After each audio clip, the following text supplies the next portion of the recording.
नमस्कार आदरणीय दर्शक, आजको जनता जान्न चाहन्छन् कार्यक्रममा हामी प्रधानमन्त्री केपी शर्मा ओलीले बालुवाटारमा बोलाउनु भएको सर्वदलीय बैठकको बारेमा समीक्षा गर्दैछौँ। प्रधानमन्त्रीले भन्नुभएको छ कालापानी लिपुलेक लिम्बुवाधुरा नेपालको हो र संवादबाटै वार्ताबाटै हामी फिर्ता गराउँछौँ, हामीसँग सबै प्रमाण छ भनेर प्रधानमन्त्रीले भन्नुभएको छ। तत्काल भारतसँग वार्ता गरेर ती जमिनहरू अतिक्रमित जमिनहरू सबै हामी फिर्ता लिन्छौँ भनेर प्रधानमन्त्री केपी शर्मा ओलीले सर्वदलीय बैठकमा बताउनु भएको छ।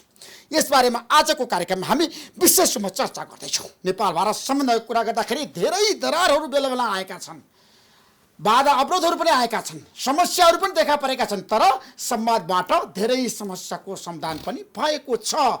त्यसैले हाम्रो देशको सीमामा जसरी अतिक्रमण भएको छ त्यसलाई फिर्ता ल्याउनको लागि सबै राष्ट्रिय पार्टीहरूको बीचमा, जनताको बीचमा, सबै पक्षको बीचमा राष्ट्रिय सहमति छ। नेपाली जनता राष्ट्रियताको लागि जस्तो सुकै कुर्बानी दिन पनि तयार छन्, बलिदानी दिन पनि तयार छन्।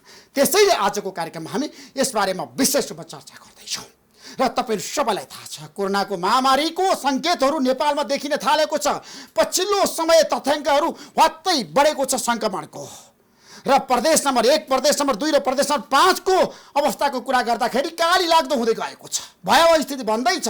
त्यतातिर पनि आजको कार्यक्रममा हामी केही समयपछि गहिरोमा गएर समीक्षा गर्दैछौँ र भोलिबाट लकडाउनलाई कडाई गर्ने, सवारी साधन ठप्प भोलिदेखि सडकमा कसैले पनि चलाउन नपाउने।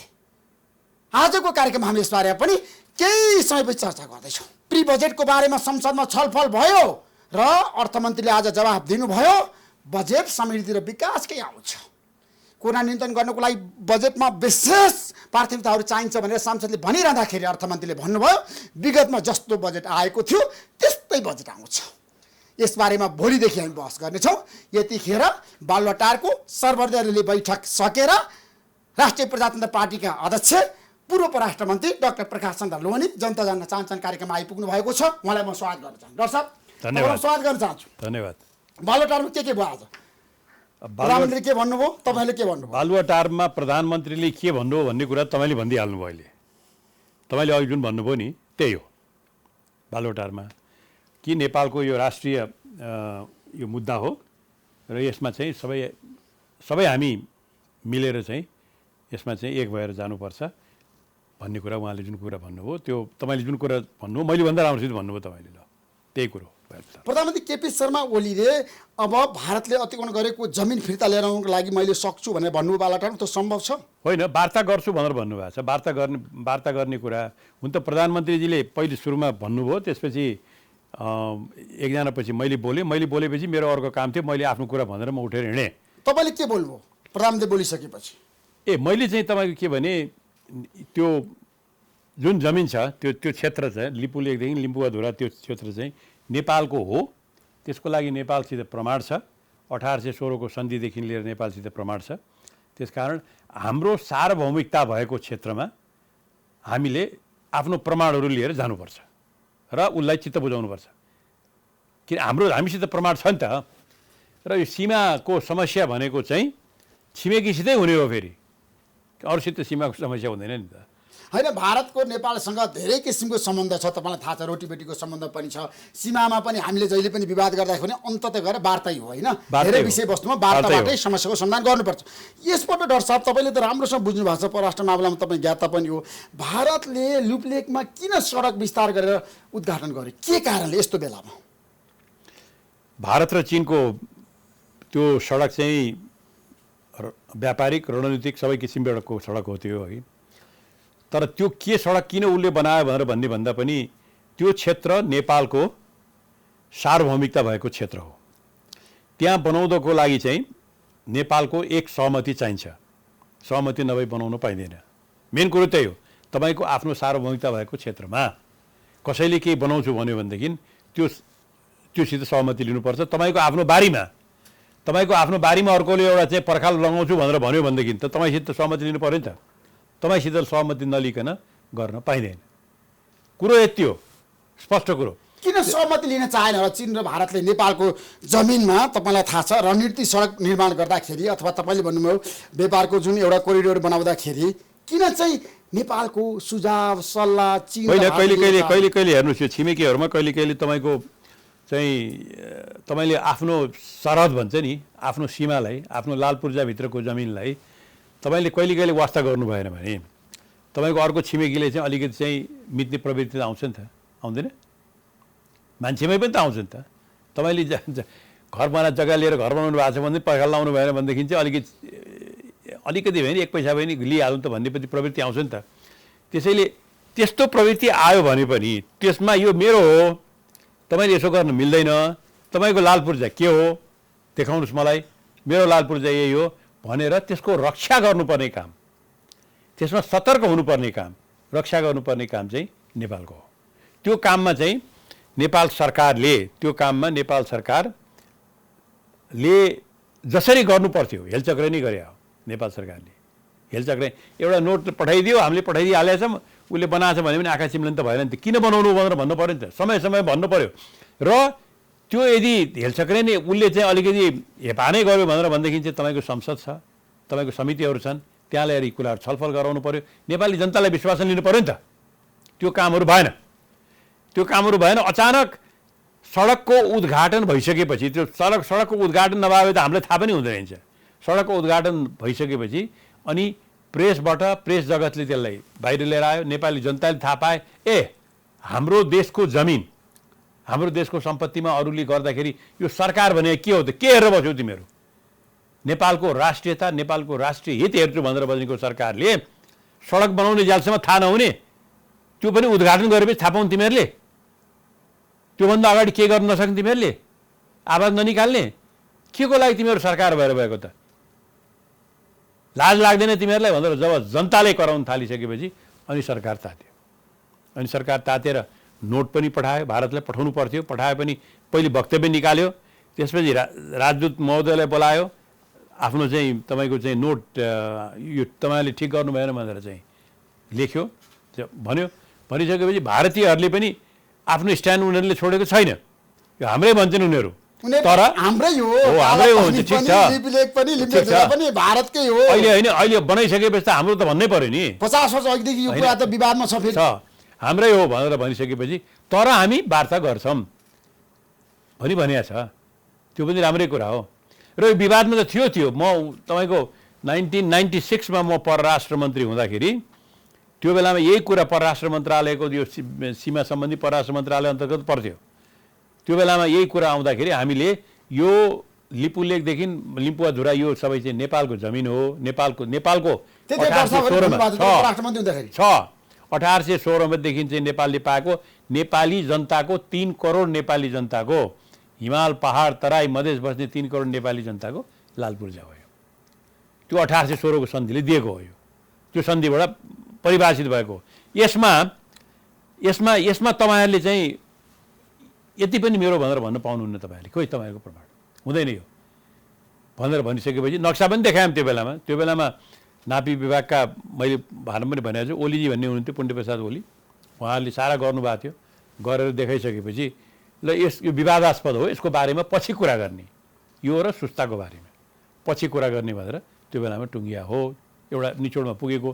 त्यसपछिको सरकारहरूले के गरे, तर त्यसलाई हामीले गम्भीरताका साथ त्यसलाई चाहिँ मलाई लाग्छ न उनीहरूले लिए, न उनीहरूले पनि न हामीले लिए। लिपुलेमा डाक्टर साहब तपाईँलाई थाहा छ 12 वर्ष अघिदेखि त्यहाँ निर्माणहरू भइरहेको थियो, सडकहरू निर्माण भइरहेको थियो होइन।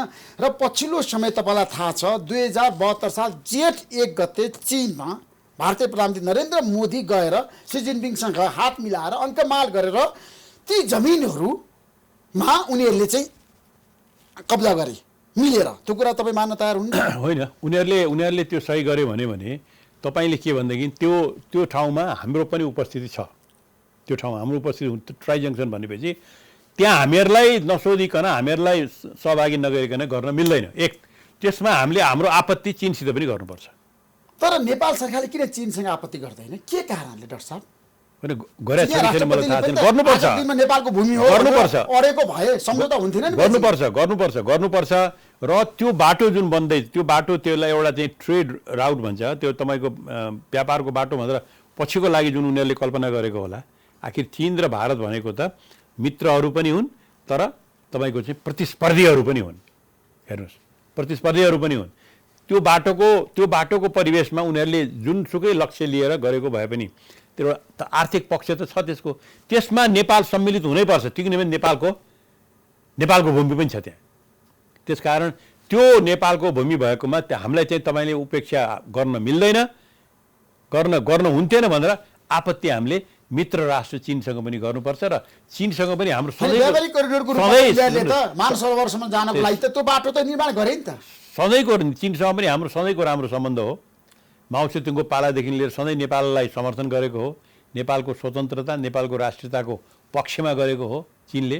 भनेपछि अब अहिले आएर चाहिँ त्यो व्यापारिक जुन नै भनौँ व्यापारिक बाटोको जुन संरचना अहिले बन्दैछ त्यसमा नेपालको सहभागिता अथवा स्वीकृति सहभागिता नेपालको हुनुपर्ने भनेर नेपालले मित्र राष्ट्र चीनसित पनि आपत्ति जनाउनु पर्छ। नेपाल सरकारलाई त्यो कुरा थाहा थिएन होला र? संयन्त्रहरू त ठुलो छ नि नेपालमा पनि। अब नेपाललाई सरकारलाई थाहा थिएन भन्ने कुरा तपाईँले नेपाल सरकारलाई तपाईँले सोध्नु पर्यो। अघि 2 वर्षदेखि अहिले नेकपाको सरकार छ, उहाँहरूले चीनलाई भन्नुभएको छ कि छैन? चीनसित पनि नेपालको असाध्यै राम्रो सम्बन्ध छ, यहाँसम्म कि उहाँबाट चाहिँ तपाईँको चाहिँ सेमिनार गर्न त आइरहनु भएको छ होइन? त्यत्रो घनिष्ठता सम्बन्ध छ, पार्टी बिचको सम्बन्ध छ, त उहाँहरूले कुरा गर्नुभयो कि भएन? त्यो हामी जान्न चाहन्छौँ, नेपाली जनता पनि जान्न चाहन्छ त्यो कुरा। भारतसित पनि हामीले कुरा गर्नु पर्यो र किनभने देश ठुलो र सानोको भन्ने कुरा छैन। हामी एउटा सार्वभौम स्वतन्त्र राष्ट्र हौँ, आफ्ना राष्ट्रिय स्वार्थको कुरामा हामीले भन्नुपर्छ र ठुला राष्ट्रहरूले राष्ट्रियताको बारेमा नेपाली जनता धेरै संवेदनशील छन्। मैले बुझेको छु होइन, अध्ययन पनि गरेको छु। राष्ट्रियताप्रति उनीहरूको यस्तो किसिमको अटुट छाप छ नि, त्यसलाई हामीले बचाइराख्नुपर्छ। दर्शक, मेरो आग्रह के हो भन्दाखेरि भारत र चीन मिलेर नेपालको भूभाग कब्जा गर्दाखेरि पनि जसरी नेपालमा राष्ट्रिय जनमत बन्नु पर्थ्यो नि, बनेन नि। किन सुन्नुहोस् न, कतिपय कुरा के भनेदेखि त्यो कुरोलाई 2072 सालको रूपमा तपाईँले प्रतिवाद गर्न सक्नु भयो। जसलाई सरकारले त्यो बेलामा चाहिँ यी कुराहरू जसरी आज आयो नि, अहिले तपाईँको जसरी त्यो बाटो उद्घाटन भइसकेपछि आयो, बाहिर प्रेसमा आयो, मिडियामा आयो, मलाई लाग्छ त्यसरी आएको थिएन। र त्यसलाई उठाउने त्यसैले त्यो त्यति गम्भीर रूपमा उठ्न पाएन। रक्षा मन्त्री राजनाथ सिंहले उद्घाटन गरिसकेपछि पनि त थाहा भयो नि त। त्यही भन्छ नि अघि, त्यो त अचम्मको कुरा, मलाई त अझै पनि विश्वास लाग्दैन। तर उसले उद्घाटन नगरेर त्यो बाजीहरू चाहिँ खोल्दै आयो, त्यो थाहै नहुँदो रहेछ हामीलाई त। थाहा नभइकन के तपाईँको चाहिँ त्यहाँ के बाटो बनाएछ, कसरी लगाएछ थाहा थिएन। बनेपछि र अब यो बाहिर आएपछि नै थाहा भयो नि। अनि त्यसपछि नै नेपालीहरूले संवेदनशील भएर नेपालीहरू चाहिँ प्रधानमन्त्री भन्नुभयो क्याबिनेटको बैठकमा, मलाई थाहै भएन त्यहाँ कसरी सडक बनिरहेछ भनेर। कसरी भन्नुभयो होला त्यो त मलाई त्यो हुन त मैले आजको छापामा मैले पढेँ। प्रधानमन्त्रीलाई त्यहाँ बाटो त्यस्तो बनिरहेको छ भन्ने कुरा थाहै भएन भन्ने हो भने नेपालका गुप्तचर के काम, नेपालको प्रशासन के काम, नेपालको राज्य सत्ता के काम, कहाँ छ सरकार? त्यसो भएदेखि अब कहाँ खोज्न जाने सरकार हामीले? मलाई त्यो म प्रत्याहार गर्दिनँ त्यो, किनभने त्यहाँको सिडिओले नै अन्तर्वार्ता दिएर भनेका छन् हामीले त प्रधानमन्त्री पनि भन्नुभएको संसदमा रोस्टरमा उभिएर प्रदीप गेवालीले सबै कुरा मलाई थाहा छ, त्यहाँ पहिले नै सडक निर्माण भएको थियो भनेर भन्नुभयो। तर प्रधानमन्त्रीले अब हिजो क्याबिनेटमा भन्नुभयो भनेर समाचार त्यसैले मलाई चाहिँ त्यसैले प्रधानमन्त्रीले त्यस्तो गैर जिम्मेवारी कुरा गर्नुभयो हो जस्तो त मलाई लाग्दैन। यदि भने हो भने गैर जिम्मेवारी कुरा हो त्यो। त्यसरी आफूले सत्तामा बसेर शासनमा बसेर नेतृत्व गर्छु भनेको मान्छेले आफ्नो जिम्मेवारी त्यस्तो हल्का तरिकाले पन्छ्याउन पाइँदैन। यसबारेमा तपाईँले प्रधानमन्त्री केपी शर्मा ओलीसँग जिज्ञासा राख्नु भएन आजको सर्वदलीय बैठकमा? होइन, मैले त हेर्नु तपाईँहरूले जसरी जानुभएको छ तपाईँहरूले यसलाई हलुका तरिकाले लिनुभयो, हेलचक्रे गर्नु भने मैले त्यही हो कि हेलचक्रे हलुका तरिकाले लिनुभएको छ। तर अब अगाडि जब हामी आइसकेपछि अब यसलाई नेपालको सार्वभौमिकताको प्रश्नको कुरामा सबै पार्टीले साथ दिन्छन्, हामी साथ दिन्छौँ। प्रधानमन्त्री यस्तो प्रमाण छ भने भन्नुभएको छैन आजको बैठकमा? भन्नुभएको छ प्रधानमन्त्रीले प्रमाण छ, हामी वार्ता गर्छौँ भारतसँग, वार्ता गर्छौँ। प्रधानमन्त्री पछाडि हट्दैनौँ भन्ने प्रधानमन्त्रीको अडान छैन, दृष्टिकोण छैन। होइन, पछाडि अगाडि हट्दैन भन्दा हामीसित प्रमाण छ। यो नेपालको चाहिँ तपाईँको के भन्नु नै के भएको छ भने यो राष्ट्रियताको कुरामा हामी सबै एकजुट हुनु पऱ्यो भन्नुभएको छ। तर एकजुट त छैन नेपाली राष्ट्रियता। एकजुट हामी छौँ। 6 महिना अगाडि पनि थियौँ। 6 महिना अगाडि पनि मैले त्यहाँ नेपाली काङ्ग्रेस लगायत सारा पार्टीले चाहिँ तपाईँ यो कुरामा चाहिँ तपाईँ ठाउँ खुट्टा नकमाउनुहोस्, हामी सब छौँ भनेर सबैले भन्यो, हामीले पनि भन्यो। खोइ त केही भएन। भने त्यसैले त्यसैले नक्सामा त्यसैले लिब्रे राखेको थियो कालापानी राखेको थियो लिम्बेधुरा राखेको थियो भारतले छ नि त्यसैले हेलचक्रै गरे हो हात्ती फुस्सा हुने हो कि त्यसैले हेलचक्रै गरे हो अहिलेको सरकारले हेलचक्रै गरे हो परराष्ट्र मन्त्रालय गृह मन्त्रालय थाहा छैन गृहमन्त्रीजी त्यत्रो चाहिँ अब त उहाँ क्रान्ति नै गरेर होइन ठुल्ठुलो क्रान्ति गरेर मान्छे होइन खोइ त परराष्ट्र मन्त्री त्यति गम्भीर मान्छे खोइ त उहाँहरूले चाहिँ मैले त बारम्बार भनेको छु उहाँहरूले यसको लागि नेपाली जनतासित माफी माग्नुपर्छ प्रधानमन्त्री केपी शर्मा ओलीले नेपाली जनतासँग माफी माग्नुपर्छ होइन त्यो थाहै नभए भन्न पाइन्छ थाहा छैन भनेर त्यसमा किन शासन बस्या माफी माग्नुपर्छ तर प्रधानमन्त्रीसँग जुन किसिमको सोच चिन्तन दृष्टिकोण छ उहाँ कहिले पनि कोहीसँग पनि सम्झौता गर्नुहुन्न अरे उहाँ गर्नु चाहिँ गर्नुहुन्न त्यो आफ्नो उहाँको कुरा हो तर चाहिँ हामीले देखेको कुरा हामीले भन्ने कुरा हो हामीले देखेको कुरा भन्ने कुरा हो सम्झौता गर्नु चाहिँ गर्नु चट्टान जस्तै छ तपाईँले केपी शर्मा ओली गर्नु चाहिँ गर्नु भन्ने कुरा त 24 घण्टाभित्रमा एउटा विधेयक पठाएर फेरि फिर्ता ल्याए पनि देखिहालेछ नि तपाईँको होइन देख्नु भएको छैन 24 घण्टाभित्रमा पार्टी फुटाउने विधेयक ल्याएर फेरि चाहिँ फिर्ता लिएको पनि आएको छ तर त्यो विधेयक आइसकेपछि ऐन चाहिँ परिवर्तन भएको छैन यसमा फेरि अब नेपाल भारत सम्बन्धमा तेस्रो पक्षलाई ल्याउनुपर्छ मध्यस्थता गराउनुपर्छ चीनलाई सहभागी गराउनुपर्छ लिपुलेखको बारेमा कालापानीको बारेमा भनेर पनि बहस सुरु भएको छ र अन्तर्राष्ट्रियकरण गर्नुपर्छ अब अन्तर्राष्ट्रिय अदालतमा जानुपर्छ संयुक्त राष्ट्रसङ्घमा जानुपर्छ सुरक्षा परिषदमा गएर भन्नुपर्छ भन्ने जनमत बढेको अब हेर्नुहोस् मेरो चाहिँ धारणा के छ भनेदेखि म सामान्य तरिकाले कुरा बुझ्छु के तपाईँको म भने तपाईँको कसै जग्गामा झगडा पऱ्यो भने पहिले के गर्नु तपाईँले पहिले के गर्नु त्यो छिमेकीलाई बोलाएर लौ न हेरौँ कुरा गरौँ न तपाईँ हामी बसेर तपाईँको लाल पूर्जा ल्याउनुहोस् मेरो लाल पूर्जा ल्याउँ हेरौँ भेडौँ यो त भएन नि मित्र हामी सँगै बाँच्नुपर्छ सँगै तपाईँको चाहिँ दुःख सुखमा साथ दिनुपर्छ भारतले नेपाल चाहिन्छ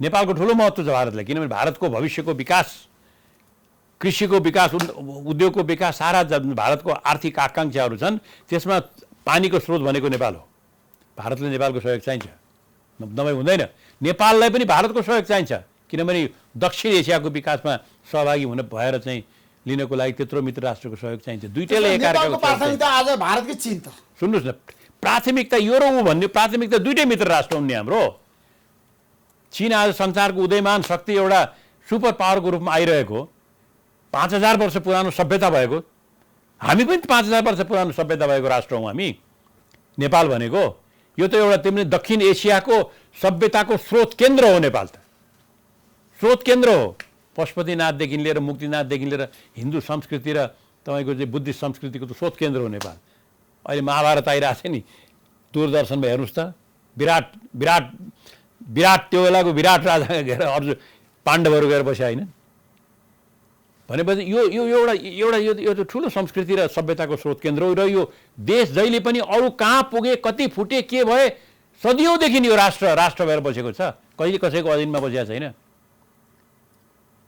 त्यसैले यस्तो यो परिवेशमा हामीले चाहिँ तपाईँको चाहिँ दुईटा ठुल्ठुला राष्ट्रहरू हुनुको बिचमा हुनु त हाम्रो लागि अहिले सौभाग्य पनि हो हामी बलियो भयौँ भने सौभाग्य किनभने अब यिनीहरूको आर्थिक उन्नति जब भएर जान्छ आर्थिक उन्नति जसरी भइरहेको छ त्यसमा हामी पनि बलियो भएर फाइदा लिन सक्यौँ भने हामी आफै माथि उठ्न सक्छौँ त्रिपक्षीय वार्ता गरेर समस्याको समाधान गर्ने कि द्विपक्षीय वार्ता गर्ने भारतसँग नेपालले वार्ता गर्ने भारतसित तपाईँको अहिले त हामीले वार्ता गर्ने त भारतसित यो द्विपक्षीय वार्ता गर्ने हो पहिले त भारतसित कुरा मिलेन भने कहाँ जाने द्विपक्षीय वार्ता गर्ने हो द्विपक्षीय सुन्नुहोस् कुरा मिलेन भारतसँग हो त्यसैले भन्नुहोस् त्यसैले मैले अघि उदाहरण दिँदै थिएँ हामीले पहिले वार्ता गर्नु पर्यो वार्ता गरिसकेपछि कतिपय अवस्थामा हेर्नुहोस् हामी एकलाई अर्कालाई चाहिन्छ भन्ने कुराको जब अनुभूति हुन थाल्छ नि र भारतलाई पनि यो 3 करोड नेपालीले यो कुरामा चाहिँ एक छन् भन्ने कुराको जब अनुभूति हुन थाल्छ कुनै न कुनै एउटा बाटो चाहिँ निस्कन्छ तपाईँको निकाल्नुपर्छ भारतले नेपालको अतिक्रमण गरेको जमिनहरू सबै फिर्ता गर्ला होइन बाटो निस्कन्छ भन्नु कसरी एउटा समाधान गर्ने दुईटै देशको इज्जत रहेर दुईटै देशका जनताको चाहिँ सरकारको इज्जत रहेर कसरी समाधान गर्ने भन्ने कुरो यो के समाधान हुन्छ भन्ने कुरा भन्दा पनि बाटो निकाल्नुपर्छ पहिले वार्ता सुरु गर्नुहोस् न तपाईँ त्यो छिमेकीसित झगडा पऱ्यो भनेदेखि पहिले चाहिँ पहिले के गर्नुहुन्छ मुद्दा जानुहुन्छ होइन तपाईँ ल मुद्दा जानु पऱ्यो अदालत जानु पऱ्यो देशभित्र त चल्छ त्यो अदालतले गरेको पैसा लागु हुन्छ अन्तर्राष्ट्रिय क्षेत्रमा अहिलेसम्म त्यति प्रश्न छैन त्यसकारण पहिले वार्ता गर्नुहोस् वार्ता गर्ने मात्रै होइन, पहिले वार्ता गर्नुहोस्। भारत भनेको पनि एउटा सरकार मात्रै होइन, त्यहाँ एउटा प्रजातान्त्रिक देश हो। त्यहाँ पत्र पत्रिकाहरू छन्, त्यहाँ प्रेस छ, त्यहाँ इन्टेलेक्चुअल्स छ। उनीहरूलाई बोलाउनुहोस्, नेपालको पोजिसन राख्नुहोस्, अन्तर्क्रिया गराउनुहोस्, एउटा वातावरण बनाउनुहोस्। यो त लाग्नु पर्यो नि त। होइन, वार्ता कुन लेभलमा हुने? सचिव स्तरमा हुने कि परराष्ट्र मन्त्री स्तरमा हुने कि प्रधानमन्त्री स्तरमा हुने? होइन, अहिले त मोदीको होइन, अहिले त सुरु भएको छ तपाईँको एउटा मेकानिजम बनेको छ, त्यो सचिव स्तरको छ। सचिव स्तरमा भएन भनेदेखि मन्त्री स्तरमा जानुहोस्, होइन? मन्त्री स्तरमा भएन भने प्रधानमन्त्री स्तरमा पनि जानु होला। अहिले सचिव स्तरमै जाउँ न, ठिक छ। सचिव स्तरको जुन मेकानिजम खडा भएको छ नि परराष्ट्रमा, त्यो मेकानिजमबाट जाउँ। उनीहरूले भनेका छन् कोरोनाको नियन्त्रणपछि वार्ता गरौँ भने भारतीय पक्षको भनाइ आइरहेछ, तर नेपाल तयार छैन। नेपालले तत्काल वार्ता गर्नुपर्छ भनेको होइन, नेपालले भन्नुपर्छ, नेपालले चाँडो गरौँ भन्नुपर्छ। निश्चित रूपमा नेपालले चाँडो गरौँ भन्नुपर्छ। कमसेकम अहिलेसम्म त चुप लागेरै बस्नुभएको थियो उहाँहरू। अहिलेको सरकार कुम्भकर्ण निद्रामा सुतेर बसिया त हो नि, होइन? अरूले उठाइदिएपछि न अहिले हो, तर अब उठ्नु भएको छ भनेर भनेदेखि चाँडो वार्ता गरौँ भनेर नेपालको तर्फबाट भन्नुहोस्। र जे वार्ता हुन्छ, जे कुरा हुन्छ, त्यो कुरो आफूमा मात्रै सीमित नराख्नुहोस्। नेपालको जनतालाई विश्वास गर्नुहोस्। जनतालाई विश्वास गर्नुहोस् भनेको नेपालको संसद र नेपालको संसदीय समितिहरू जुन छन् त्यहाँ लगेर यथार्थ राख्नुहोस्। जनतालाई थाहा दिनुहोस्। जनतालाई भारतसँग भएका वार्ताहरू, गोप्य मिटिङहरूको सबै कुरा जनताले थाहा पाउँदैनन्। अनि यस्तो कुरा थाहा दिनुपर्छ। न पार्लियामेन्ट भन्छ, न संसद समिति भन्छ, एकदम सेक्रेट राख्छन् डाक्टर साहब। धेरै नेताहरू खुल्न चाहँदैनन्। यस्ता कुरा थाहा दिनुपर्छ। थाहा दिएपछि भने यो सरकारले, हाम्रो सरकारले जे गरिरहेको छ ठिक छ भन्ने जनतालाई भयो भनेदेखि तपाईँको हात बलियो हुन्छ। तपाईँको हात बलियो हुन्छ, होइन? तपाईँको जग्गाको वाद विवाद पर्यो भने पनि तपाईँको सारा परिवारले तपाईँलाई साथ दिएछ भनेदेखि तपाईँको हात बलियो हुन्छ नि त। नेपाली जनताको साथ चाहिन्छ यस्तो कुरामा। त्यो लिने अकल गर्नुहोस्, त्यो लिने बाटो गर्नुहोस्। त्यसमा मलाई लाग्छ अरू सबै पार्टीहरूले अहिले सबैले साथ दिन्छु भनेका छन्, साथ दिन्छन् पनि। जब राष्ट्रियताको प्रश्न आउँछ, नेपालको स्वाभिमान र आत्मसम्मानको नेपालीको त्यो प्रश्न आउँछ, नेपाली जनताले साथ दिन्छ। डाक्टर साहब, लिप्लेको कुरा गर्दाखेरि, लिम्पियाधुराको कुरा गर्दाखेरि, कालापानीको कुरा गर्दै हाम्रो देशको नक्सामा अझै पनि लिम्पियाधुरा छैन नि, किन छैन क्या डाक्टर? हेर्नुहोस्, त्यो सुन्नुहोस् न, त्यो के भने कि हाम्रो देशको सिमाना काली नदी होइन, काली नदीको पूर्वपट्टि होइन। काली नदी लिम्पुवाधुराबाट आएको भनेर तपाईँको स्पष्ट लेखेको छ। काली नदी लिम्पुवाधुराबाट निस्किएको नदीलाई काली नदी भनेको छ। त्यसको पूर्वपट्टि नेपाल हुन्छ, त्यही हो। तर नक्सामा त चाहियो नि त छ नि, लिम्पुवाधुरा छ नि, त्यहाँ काली नदी भनेर के छ नक्सामा? काली नदी भनेर लेखेको छ। 1816 मा पनि लेखेको छ, 1830 को नक्सामा पनि लेखेको छ, 1846 को नक्सामा पनि लेखेको छ, 1856 को नक्सामा पनि लेखेको छ काली नदी भनेर। त्यो बेलाको नक्सालाई नमान्ने तपाईँले? त्यसैले अहिले त नेपाल सरकारले पनि त्यो आफ्नो नक्सामा चाहिँ यो नेपाल सरकारले नक्सा तत्काल जारी गर्नुपर्छ भन्ने दबाब छ नि। यो हाम्रो नक्सा हो, जारी गर्नुपर्छ, त्यसमा शङ्कै छैन। नेपाल सरकारले जारी गर्नुपर्छ। जारी गरेपछि भारत सरकारले पनि जारी गर्यो, नेपाल सरकारले पनि जारी गर्यो, बसेर कुरा गरौँ त। अब भारत सरकारले त आफ्नो राजनीतिक नक्सामा राखिसक्यो नि त। हाम्रो देशको सबै राख्नुपर्छ, हाम्रो राख्नुपर्छ। थाहा छ। र तपाईँले यसमा अब यसमा आत्तिनु हुँदैन तपाईँको। आजको भोलि भन्दा पनि वार्ता गर्नुहोस्। वार्ता गर्दाखेरि हुनसक्छ 2 वर्ष लाग्ला, हुनसक्छ 10 वर्ष लाग्छ, हुनसक्छ मेरो पुस्ताले नभए तपाईँको पुस्तामा जाला, तपाईँको छोराको पुस्तामा जाला। तर आफ्नो देशको स्वार्थ, आफ्नो देशको सार्वभौमिकताको प्रश्नमा एक जेनेरेसन पछि जाओस्, छोड्ने कुरो आउँदैन। त्यसो नेपाल भारत सम्बन्ध अब दरारमा जाला कि सुमधुर प्रकार भएरै रहिरहला? हेर्नु, नेपाल भारत सम्बन्ध चाहिँ राम्रो नै भएर जानुपर्छ। त राम्रो भएर जानु भने मतलब आफ्नो स्वार्थ छोड्नु पनि होइन, होइन? आफ्नो स्वार्थका कुराहरू गरेर राम्रो भएर जानुपर्छ, हात जोडेर राम्रो भएर जाने होइन। होइन, नेपालले आफ्नो स्वाभिमान त कहिले पनि लम्पसारवाद गर्नु हुँदैन। लम्पसारवाद स्वाभिमानमा, राष्ट्रियतामा नेपाली लम्पसारवाद परराष्ट्र नीति हुन सक्दैन। तर भएको छ विगतमा डाक्टर साहब। लम्पसारवाद हुन सक्दैन, हामी भन्छौँ हुन सक्दैन, हुनु हुँदैन भन्छौँ हामी। लम्पसारवादै भएको छ विगतमा, सम्झौता भएको छ धेरै पटक। लम्पसारवाद हुनु हुँदैन, त्यही हो। अब कसरी गर्ने त? ठ्याक्कै निष्कर्षमा पुगौँ न हामी। निष्कर्ष भनेको त्यही हो। अहिले परराष्ट्र मन्त्रीजीले जुन अस्ति त्यो भेट्नुभयो, नोट लेखेर दिनुभयो, ठिक गर्नुभएको छ। अब तपाईँको भारतीय मित्रहरूसित हामीले चाहिँ अब कुन दिन वार्ता गर्ने, कहिले वार्ता गर्ने, कसरी वार्ता गर्ने भनेर आफ्नो तयारी गर्नुहोस्। आफ्नो सबै कुराहरू राख्नुहोस्। 1 round, 2 round, 3 round, 10 round, 15 round सुरु गर्नुहोस् वार्ता। होइन, विरोधको स्वरहरू आइरहेको छ, सडकमा पनि प्रदर्शन भइरहेको छ नि त फेरि। होइन, त्यो त स्वाभाविक हो। तपाईँको तपाईँ अहिले त यो कोरोनाले गर्दाखेरि धेरै ठुलो हुन्थ्यो तपाईँको। यो कोरोनाले गर्दाखेरि हो, किनभने तपाईँको नेपालको जमिनको सार्वभौमिकतामा जब चुनौती आइसकेपछि त्यो बेलामा जनता उठेन भने को उठ्छ भन्नुहोस् त? यो राष्ट्र बचाउने भनेको जनताले बचाउने हो। यो मेरो देश हो भनेर भन्ने त जनता हो नि। जनताले सीमा रक्षा गर्ने हो, जनताले राष्ट्र बचाउने हो। डाक्टर साहब, भारतको चित्त दुखाइ छ कहिलेकाहीँ। भारतीय पक्षले तपाईँलाई थाहा छ, प्रतिक्रिया दिँदाखेरि पनि भन्छ वर्तमान सरकार चीनसँग निकट छ। यो सब तपाईँको के भने हामी जुन भू राजनीतिक परिस्थिति छ नि, हामी चीनसित पनि निकट छौँ, भारतसित पनि निकट छौँ। मुख्य कुरो के भने उनीहरूको स्वार्थ, राष्ट्रिय स्वार्थ जुन छ, त्यो राष्ट्रिय स्वार्थप्रति नेपाल चीनको राष्ट्रिय स्वार्थप्रति पनि भारतको राष्ट्रिय स्वार्थप्रति संवेदनशील हुनुपर्छ। तर नेपाली राष्ट्रिय स्वार्थलाई तल पारेर होइन। तपाईँहरू दुइटैको चाहिँ हामी चाहिँ स्वार्थलाई हानि हुने काम नेपाल कहिले गर्दैन भन्ने कुराको विश्वास दिलाउन सक्नुपर्छ, भन्ने कुराको नेताहरूमा त्यो विश्वास दिलाउन सक्नुपर्छ। तर हाम्रो यहाँ के भनेर भन्दाखेरि गयो ल जे कुरा गर्दाखेरि हुन्छ भनेर आइदियो, त्यसपछि अविश्वासको वातावरण भन्दा यिनीहरू भनेको विश्वास गर्न सकिने होइन भन्ने जब मानसिकता भयो भनेदेखि चाहिँ दुर्भाग्य त्यही बेला आउँछ। अब डाक्टर साहब, नेपाली राजनीति कता जाला, हामी एउटा निष्कर्ष पुग्नु जाँदै तपाईँको पार्टीले प्रधानमन्त्री केपी शर्मा ओलीलाई दिएको समर्थन कायमै राखेको छ नि, किन? हामीले त समर्थन दिने र झिक्ने भन्दा पनि हामीहरूले नेपालको राष्ट्रियता सम्बन्धी मुद्दामा, भ्रष्टाचार सम्बन्धी कुरामा हामी कहिले पनि समर्थन गर्दैन। होइन, तर वर्तमान सरकार तपाईँहरूले समर्थन गरिरहनु भएको छ नि त। तपाईँहरूको एउटा सांसद छ संसदमा, वर्तमान सरकारको बारेमा हाम्रो पार्टी एक भइसकेपछि अब यो सरकारलाई हामीले समर्थन गर्ने भनेको त चाहियो नि त। तपाईँको कि त भोट दिने बेला नि चाहियो होइन? पहिला त तपाईँले भोट दिएको हो नि त। बुझेँ, त्यो बेलामा छोडिदिनुहोस्। अब अहिले भइसकेपछि भोलि भोट दिने परिस्थिति आयो भने त्यो बेलामा भोट दिने कि नदिने भनेर पार्टीले निर्णय गर्छ। तर अहिले त तपाईँहरू सरकारमा समर्थन गरिरहनु भएको छ नि त। सरकारलाई समर्थन गरिरहनु भएको छ, आधिकारिक रूपमा गरिरहेको छ राष्ट्रिय प्रजातन्त्र पार्टीले। राष्ट्रिय प्रजातन्त्र पार्टीले आधिकारिक रूपमा कसैलाई समर्थन गरेकै छैन। होइन, प्रधानमन्त्री केपी शर्मा ओलीलाई गरेको छ डाक्टर साहब। कसैलाई पनि गरेको छैन। तपाईँको पार्टीको सांसदले मतदान गर्नु भएको छ प्रधानमन्त्री होला। त्यो बेलामा एकता नहुँदै होला। पार्टी एक भइसकेपछि राष्ट्रिय प्रजातन्त्र पार्टी भनेको राष्ट्रिय प्रजातन्त्र पार्टी र राष्ट्रिय प्रजातन्त्र पार्टी तपाईँको चाहिँ संयुक्तको जुन एक भइसकेको छ, विधान नयाँ एक भएर त्यसको कार्य समिति बनेर, त्यसको कार्य सम्पादन समिति बनेर, त्यसको निर्देशन समिति बनेर त्यसले निर्णय गरेको छैन। त्यो निर्णय गर्न बाँकी छ। त्यसमा वर्तमान सरकारलाई तपाईँहरूको समर्थन चाहिँ छ अहिलेसम्म? त्यो कुरा त जनतालाई बताइदिनु डाक्टर साहब तपाईँले। होइन, हामीले निर्णय गर्नै बाँकी छ अहिलेसम्म त। अब जुन नयाँ पार्टी बनेको छ नि, तर अहिलेसम्म समर्थन फिर्ता त ल्याएको छैन नि त। फेरि नयाँ पार्टीले बनेको छ, त्यसलाई निर्णय गर्ने टाइम त दिनुहोस्। फिर्ता लिने हो कि कन्टिन्यू गर्ने हो, हामीले निर्णय गरेको छैन। कमल थापाले भन्नुभएको छ वर्तमान सरकारलाई निरन्तरता दिनुपर्छ, केपी शर्मा ओलीकै नेतृत्व सरकारमा होइन।